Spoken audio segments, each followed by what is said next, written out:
Kaibigan, alam mo na ba kung ano ang mga karaniwang sintomas ng COVID-19? Ito ay ang mga sumusunod: lagnat, pagkapagod, at dry cough. Habang sa ilan naman ay sipon at baradong ilong, sore throat o diarrhea. May ilan naman na wala pang sintomas, pero pwede pa rin nilang maipasa ang virus sa iba. Kung ikaw ay nasa mga lugar kung saan kumakalat ang COVID-19 o kaya may close contact sa mga taong kumpirmadong may COVID-19 o sa mga nag-aalaga sa kanila, ipagbigay alam ito sa health worker sa inyong barangay. COVID-19, kayang-kaya nating tapusin. Kaibigan, alam mo na ba kung anong dapat gawin upang iwasan at sugpuin ang COVID-19? Iwasang hawakan ng bibig, mata at ilong. Laging maghugas ng kamay gamit ang sabon at tubig sa loob ng 20 segundo. Linisin ang mga bagay na palaging hinahawakan. Kumain ng balanse at masusustansyang pagkain. Matulog ng sapat, huwag magpupuyat. Stay home. Sa wastong pag-iingat, ang virus hindi kakalat. COVID-19, kayang-kaya nating tapusin.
Mga pamangkot nga dapat sabton, mga problema nga dapat ipadangat sa natungdan.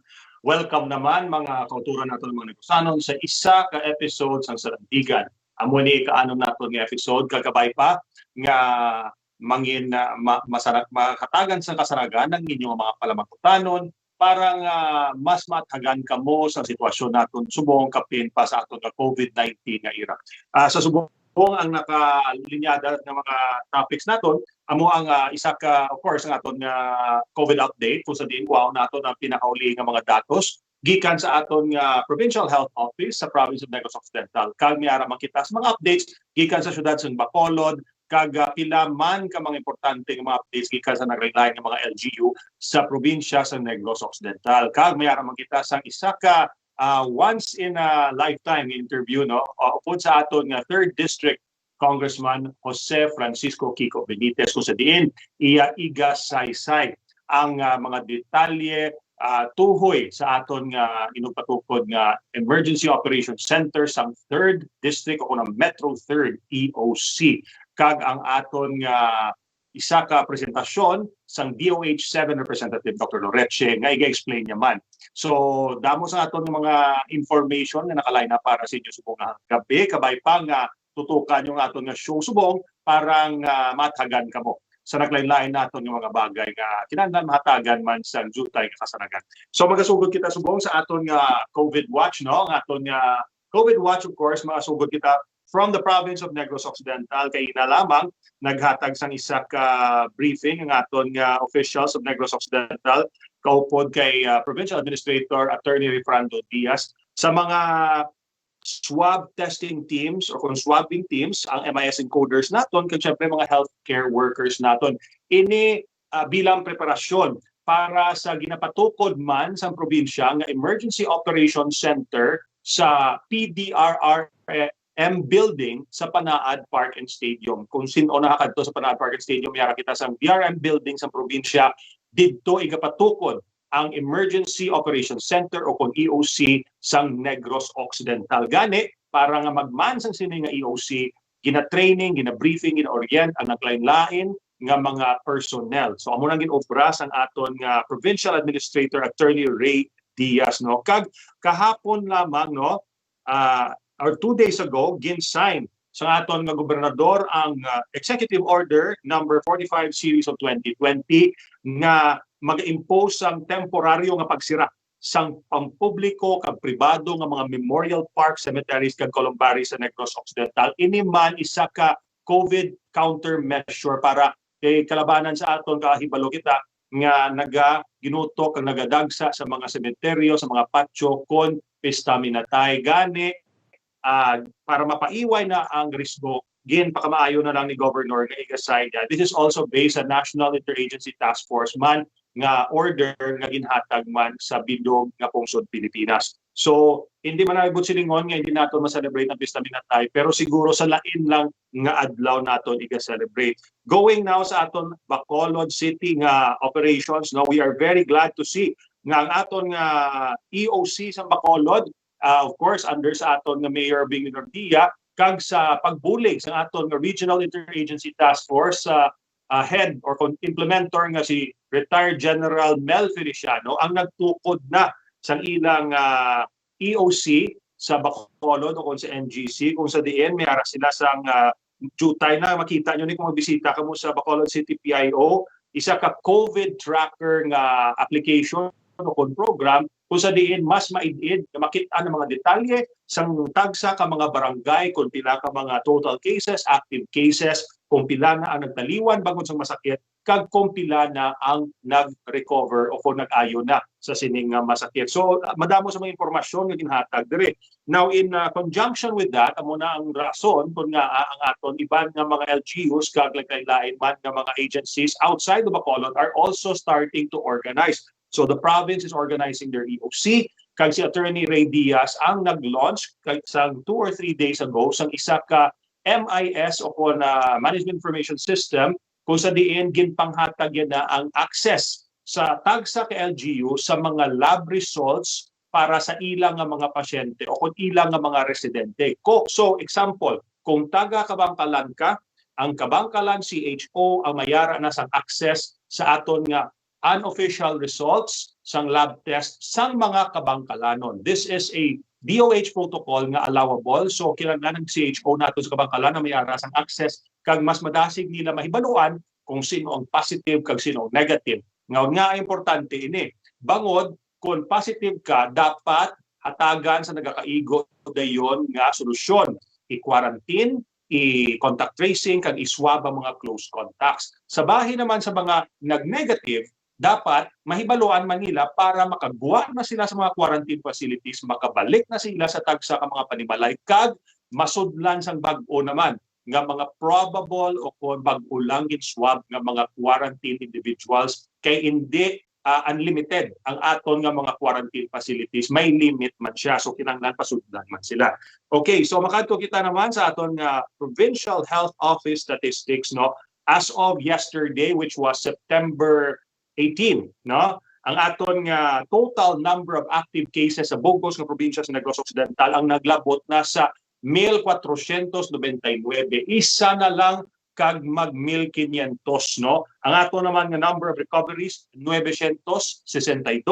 Ang nagtaliwan bangod sa COVID ang nagapabilin nga 48 kasubong man sa Setyembre 17. So syempre ang ato total number of confirmed cases halin sa pagsugod sini is 2,509, 2,509. No, so we had a total of pila ding aton total nga cases. I think we had 79 new positive cases as of yesterday. No, so padayon man nga nagadamo man ang kasos sa Negros Occidental, but hindi ni siya malain nga balita kundi ini isa lang kapatimaan nga nagasugod na aggressive ang aton contact tracing kag mass testing sa tanan nga mga LGUs sa probinsya. So those are the latest stats, no, sa aton nga mga PHO, sa aton nga CHOs, sa aton nga province kag sa aton nga syudad sa Bacolod. Hopefully next week mas mahatagan sa good news ang aton mga televiewers, no, tuhoy sa aton nga away kontra sa COVID. Now, this is already the first week sa pagsugod intra sang RIATF nga ginapamunuan sa aton retired General Mel Feliciano sa paghandle sang EOC sa Bacolod nga may man sang close coordination kag partnership sa aton nga probinsya sang Negros Occidental. Of course, We are going now to a very relevant topic naman. Ang aton nga guest interviewee for today, no? Siyempre, siya ang representante sa Tercero Distrito sa Negros Occidental. Wala iban kundi ang aton Honorable Congressman Jose Fransisco Kiko Benitez, no? Kag siyempre, ang aton nga una nga pamangkot siya is ang aton nga COVID 101, which is ang jutay lang update upod sa kay Dr. Jean Loreche nga presentation. Now, si Dr. Jean Loreche, para sa ihibalo sang tanan, siya ni ang isa ka representative sa DOH Region 7 nga nag-upod kay General Feliciano agud mag-evaluate kag maghatag sa iyang rekomendasyon tuhoy sa pagahimuon nga o kung ginabuko nga plano diri sa Negros Occidental kag sa Bacolod para sa aton nga EOCs. So, part sang iyang rekomendasyon ng isa ka jutay lang nga presentation with regards sa pag-analisar sang sintomas, sang testing procedures, kag sa paano mag-test kag mag-analyze sa eksakto sang data bahin sa masakit nga COVID-19 para mas maintindihan sang aton mga frontliners kag mas masolusyonan ta gilayon. So hindi na ako magpadugay pa kundi i-roll naton ang videos ang interview nga gihimo namon kahapon upod kay Congressman Kiko, no? So this is the first part ang a three-part interview, so duwa lang ka parts ang aton pagawang subong. Ang first part has to do sa presentation ni Dr. Jean Loreche sa Department of Health Region 7. The different types of tests actually, and the incubation period of the virus. So kung makita ta na diri ho, amoning zero is day since infection. Yes. So this is the onset of infection, no? And this is your onset of symptoms begin here. So between day 0 and around day 5, you are already building what is called the viral load, meaning blue. Yes. No? Ining blue ni is how much of the virus your body is shedding. No? Now, this is important to know because a PCR test will see in this period. It's from this asymptomatic of 5 days onwards, whether or not you are positive, right? Because a PCR test will tell you whether or not you have the virus. Okay? Ang green niya, amo niya ang kinatawag na IgM. No? Ang IgM niya is your first immune response to the infection. Ang IgG mo naman, amuning pula, is your second immune response to the virus. So antibody tests does not tell you whether or not you are shedding the virus. The different types of tests give you different kinds of information. Okay. So kung nasiling nato na ang PCR, RT-PCR is the gold standard, it's because the RT-PCR tells you whether or not you actually have the virus. It detects the virus. It's a primary test. Ang ining natawag nila na antibody test is a secondary test. These are the different general types of modalities. Ang RT-PCR, as I said, amuning ato na kinaswab sa ilong. RT means reverse transcriptase. PCR is polymerase chain reaction. The benefit of this is it takes the RNA of the virus, because the coronavirus, the COVID-19 is an RNA virus. The reverse transcriptase turns it into a DNA strand. And then the polymerase chain reaction multiplies the DNA strand so that they can be detected. So, ang rapid ang tawag ka, dugo lang na yan, daw nagpa-diabetic, trip ka lang pala sa dugo mo actually. Maka-react na siya. Kung maka-react na siya, inog sila, may presence na sa COVID-19 antibody. No? Okay. Ang antigen test naman niya is actually like an RT-PCR insofar as it tests for the viral coating some virus. Okay, so we use this stuff. Wala pa. We are in the moment trying to triple the capacity of Halandon. Okay. On which period of time the tests are supposed to give you information. Right? So accuracy niya, on first day of exposure, wala ka pa ng viral load. So, kung ay ka pa na, pwede na makuha sa RT-PCR. It's on the 4th day, all the way, right? And To the the best 8th is day. the 8th day. The 8th day is the strongest. Remind everybody na may plano manggid if we work together and we understand na amo na number one, after 8 to 10 days, sa totoo lang on average, you're no longer contagious. You might still have the virus, but you are no longer contagious. DOH guidelines have expanded it to 14 days para makasigurado ang imo isolation.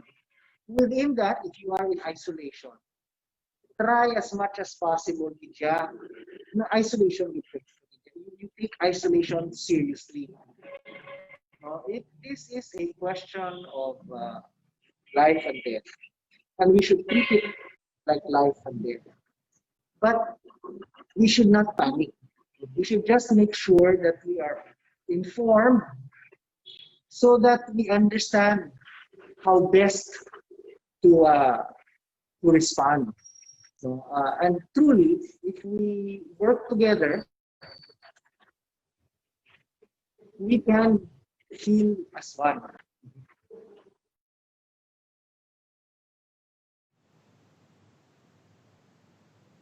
Okay, so amo to ang pag-explikar ni Congressman Kiko no sa presentation ni Dr. Jean Loreche tuhoy sa aton nga mga symptoms of COVID, ang pagsakat pagpanaaw sang symptoms, ang tracked historically. Kag syempre ang aton nga modalities for testing kag ginaathag man kung nga makinahanglan ka maghulat mga between 5 to 8 days before ka makapa-RT-PCR kay hindi pagali kompleto or taas ang viral load mo nga hindi ma-detect ang COVID kung before 5 days ka. So that's why ginahambal nila kung ang last contact mo sa close contact mo nga nag-positive, dapat maisip ka mga 5 to 8 or maybe 5 to 10 days before ka magpa-test para taas ang viral load mo. Kaya kita mo to ang meaning sa RT-PCR nga reverse transcriptase polymer chain reaction. Ang ginaubraya na is ang reverse transcriptase, ang DNA sulion, ang RNA sulion niya na himo niya na DNA para po si detect. Dason ang polymer chain reaction padakuon niyang virus. That's why may mga safety lab ta kay gamay nga virus ang makuha lang kung mag-swab test sila. So kinahanglan patubuhon ra nila para ma-detect sang machine.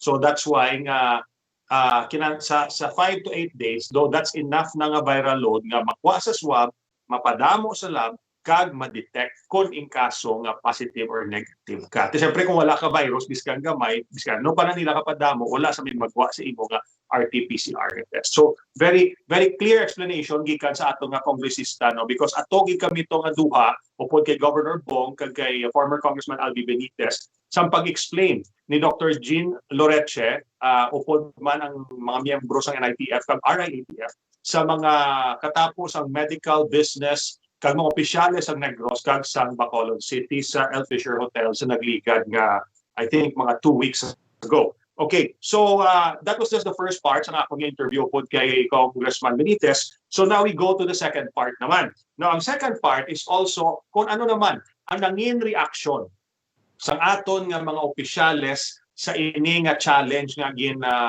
angkat sa aton nga Regional Interagency Task Force. Now, of course, si General Mel is taking over the operations now sa EOC dito sa Bacolod. Hindi man pwede nga mapahimunong lang ang probinsya. So si Governor Bong, kaupod kay Provincial Administrator Attorney Ray Diaz, ang nagpatukod man sa mas organisado pagid nga EOC. Kung dumduman nyo, sa una, may command center kita sa Negros Residences. Subong, mas gin-improve, mas gin-pabakod, kag mas gin-silo man ang aton location para nga mangin mas namin pagid ang aton nga pag-operate sa EOC o ng Emergency Operation Center sa probinsya dito sa Panaad Park Stadium. Now, not only that, ang tagsa ka LGU ang ginhangkat man nga magpatindog sa tagsa ka EOC and especially diri sa 3rd District ina ang panawagan man sang aton nga kongresista kag ginhimo gid na sang aton nga mga LGU. Silay, Talisay, Victoria, City Magalona and Murcia have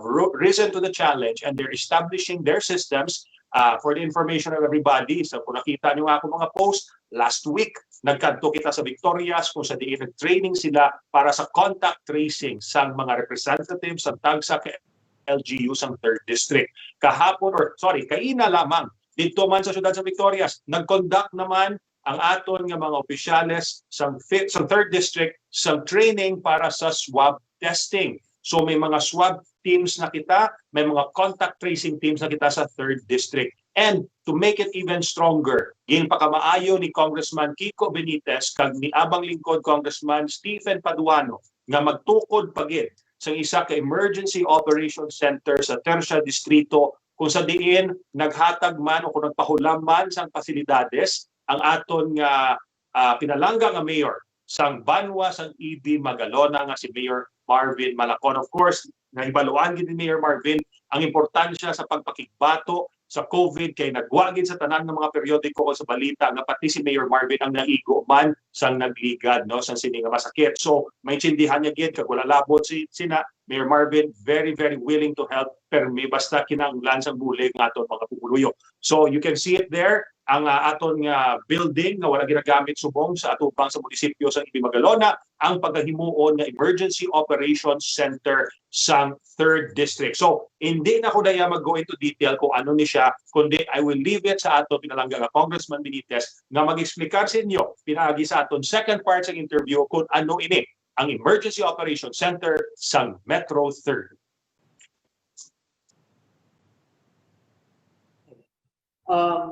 I think dalaman sa tanan no, na basa ang COVID cases sa Bacolod kag sa probinsya. Sa province, so number 1 naman ang 3rd District in terms of COVID cases, and that's partly because of our proximity to Bacolod. Bacolod is setting up an emergency operating center. The province is setting up an emergency operating center. And to augment the province's efforts, the 3rd District, in cooperation with Congressman Paduano of the Abang Lingkod Party List, is setting up an emergency operating center for the 3rd District. The plan is to increase our capacities to swab and to contact trace within the 3rd District, as well as to have a triaging and referral system for treatment and for medical help na 24/7 tani. If you are in isolation for 10 to 14 days, even if you still have the virus on the 14th day, you are no longer contagious. So what we want to do is to isolate as small or as precisely as we possibly can where the virus resides, so it does not spread. Obviously, the windows are usually 2 weeks. No? You should see the results in 2 weeks' time in terms of how effective your containment is. If you can sustain that for another 2 weeks, so between 2 weeks to a month, so 3 weeks there, from immune results, then your protocols will change from simply containment of active local transmissions.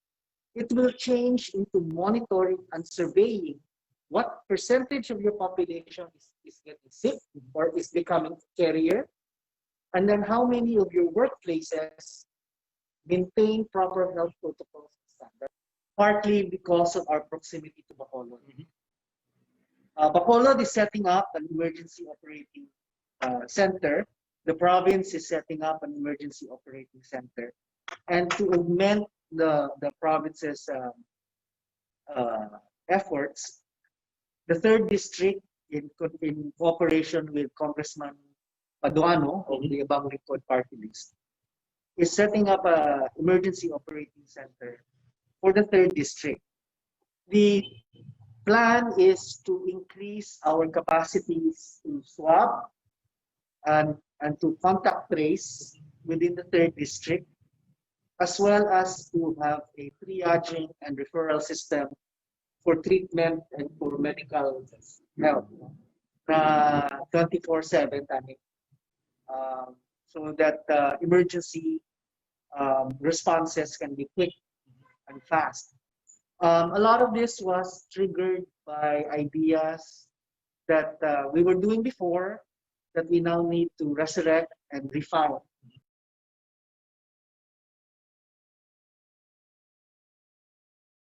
Okay, so sa liwat, kita nagpasalamat kay Congressman Kiko Benitez nga sa pag-accept niya sa invitation ko nga mangin bisita sa sininga show. Kabalo ka mo at agad hagi dya kaayo sa pag-explain niya kag may baluan nato at hag kayo kay wala gid question sa atong comment bar. So thank you so much again Congressman Kiko no sa pagbisita mo sa Salandigan no and for giving that very concise and complete explanation tuhoy sa aton nga presentations on BOH7 ni Dr. Loreche and of course explaining also the rationale and purpose behind setting up the EOC sa Metro 3rd sa EB Magalona. Now, of course, for further updates, no, kaina sa hapon, nag-meeting naman kami ni Congressman Kiko, ni Congressman Stephen Paduano, kaupod man sa mga staff, kag mga heads nga magaman sa aton nga Emergency Operations Center. Natalana nga magasugod ng operation sa EOC sa Metro 3rd sa Madasol nga Simana. Sa Monday, magahiwat kita sa isa ka setup kag dry run. Pero hindi pa ni siya operational. So just like what Congressman Kiko said, we're going to have hotlines nga matawagan nyo for our telemed nga ginaubraman sa probinsya kag sa syudad sa Bacolod. We're also going to have also hotlines for other COVID-related nga mga questions. We will have operators standing by. Kag naaraman kita syempre sang online nga link just in case nga hindi ka mo katawag, pwede ka mo ka-fill up lang on your own sa mga personal data sheet niyo with regards sa aton nga telemed nga operations. And we have doctors already standing by nga magbulig sa inyo. Now, this is a 24/7, 24 oras ni siya nga operasyon para nga hindi ka mumawad-an sa dangatan in kaso manggid sa mga emerhensya. Of course, maghahatag sila sa pinaka-athagid nga bulig sa inyo para nga madapatan ka mo sa eksaktong bulong o kon solusyon. Anyway, there's going to be no Q&As for now, no? And so thank you so much aton information that's been shared to us ang aton nga mga coordinators tagsa-tagsa ka mga LGU who will be also closely coordinating with during this EOC nga era until like what Kong Kiko said in 2 weeks makakita na kita sa resulta. Now for those who missed our interview with Congressman Kiko, no, please, we will be with this post will still be on for forever. So just replay it. The show is about 30 minutes long.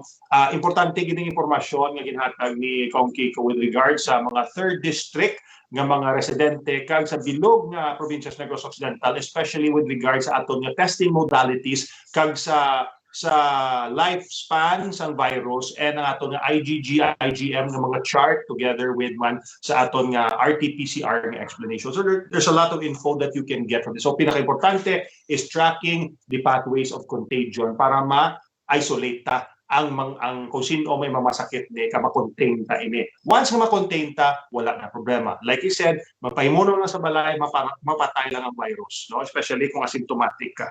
Pero kung magwa ka, malatnan mong iban. So let's go. That's all for today, no?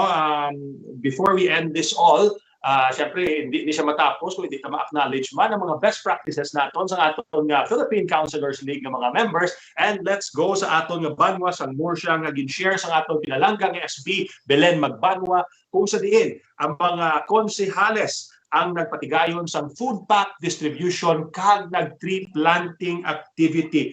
So gipakamayo sa aton SB members sa banwa sa Murcia in partnership with the PEMO ko ng Provincial Environment Management Office nga nagtanong sa 200 ka nagkalain-lain ng mga endemic tree seedlings sa 5.4 hektarya nga duta sa Barangay Kansilayan sa pag-celebrate sa atong PCL Week. Kabalo ka mo guys, ang PCL Week was September 1 to 7 pero medyo na-limit kita tungod sining COVID, especially diri sa 3rd District. So congratulations, nagmadamo ka salamat sa Banwa sa Murcia, sa mga konsihales, kag sa PEMO, no, nagpatigayon sa sining activity. Padayon ang pagserbisyo sa PCL. Nagapakita lang sa matutuod nga serbisyo publiko sa atong mga konsihales nga biskan tapos na ang PCL week, padayon ang pagserbisyo sa PCL members sa ilatag sa mga banwa kag syudad. And they're also celebrating their National Cleanup Day. So siguro it's a good lesson and a good way to end the show, no, nga National Cleanup Day. So ini doesn't just mean siguro environment, kundi i-clean up taman ang aton nga bilog nga probinsya kag tanan nga mga LGUs sa sini nga masakit nga COVID-19. Kag kahapos-hapos lang ni obrahon kabulong mga kaysa 14 días lang, pabayaan mo lang na siya, matinir ka lang sa quarantine area, patay na ng virus, pahimunong lang, kag mag-obey lang sa aton ng mga procedures kag guidelines ang tagsa ka LGU. Hindi na kamo magpaugpa sa mga otoridad kay para man sa inyo nga kaayuhan. Hindi lang ni sa masiling nga makadlaw kamo kay nagdinungol kamo jutay kay naintuan yung otoridad. Hindi sila ginainto nyo. Ang lawas yung naginto nyo kay base pa lang sa sobra nyo na nakapakabal kay pasaway, base kamo pang malatnan. Buyag lang, no? Pero that's why nga gina-place na ng inang mga guidelines para nga mapaiway ang paglaton nyo sa inyo isig katawo. Kag once mabalaan naton nga positive ang isa katawo, isolate 14 days, contact tracing, isolate ang inang mga pathways of contagion, dugay-dugay mamat-amat na ni jutay ang aton nga mga kaso. So amo na mensahe sa aton nga mga opisyales, kabahin na ako dira nga kuntani magpamati kamo, magkooperar kamo, kag magpahimunong lang kamo kung hindi kamo kinanglan magwa sa inyo tag sa mga lugar. Okay, so that's all for tonight. Madamo ka salamat sa pagtutok niyo sa Salandigan sa atong episode 6. Bantayan niyo may ara kita sa mga live updates gikan sa aton nga Emergency Operation Center sa Tercia Distrito, ang Metro 3rd EOC. Sa madasol nga semana, I will also be taking charge ng aton nga live updates. Hindi man siya siguro every day, but we'll be doing that. And then, episode 7 naman kita sa Salandigan. Hopefully, may good news na kita by next week with regards to sa aton nga contact tracing kag swabbing. I don't know kung na-mention ni Kong Kiko's interview, but nag-expect siya sa pila ka thousands of kits nga gimpromisa sa Department of Health para sa operations ng 3rd District nga mass testing. Kung sa inyong paglantaw nga madamo na sa testingan naton nga siguro naglabot sa 2,000 ka mga pumuluyo sa 3rd District sa ligad nga timeout weekend sa Madason, pila na ka times na mas madamo pagid ang matesta para madula na ining masakit nga COVID-19. Pero kinahanglan ta sa gihapon ang inyong disiplina, ang inyong kooperasyon, and that's how we will celebrate our National Clean Up Month, Clean Up COVID. Madamo salamat kag mayong gabi sa inyo tanan.